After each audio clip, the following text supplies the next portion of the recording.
ஹாய்மா, இன்னைக்கு என்ன லஞ்ச்?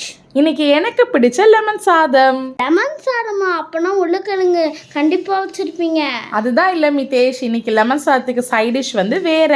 இப்போ சமீபமாக தானே உருளைக்கிழங்கு வாழைக்காய் ஃப்ரைலாம் பண்ணேன், அதனால இன்னைக்கு பண்ணலை மிதேஷ். இன்னைக்கு வந்து சோயா பீன்ஸ் அப்புறம் சுண்டல் போட்டு பெரட்டி இருக்கேன். மிதேஷ் இழிக்காத, இதுவும் சைட் டிஷ்க்கு நல்லா தான் இருக்கும். லெமன் சாதத்துக்கு மாங்காய் ஊறுகாய் அப்புறம் வத்தலும் கொடுக்குறேன். அப்பாவுக்கு ஸ்நாக்ஸ்க்கு வந்து சோயா பீன்ஸில் சாட் அப்புறம் ரெஃப்ரெஷிங்க்கு வந்து பெரிய நெல்லிக்காயில் ஜூஸ் கொடுக்குறேன். அப்புறம் உனக்கும் ஸ்கூலுக்கு சேம் மெனு தான் மிதேஷ், எதுவுமே வேஸ்ட் பண்ணாமல் ஃபுல்லாக சாப்பிட்டு வந்துரு. ஓகேங்கம்மா, பாய் பாய்.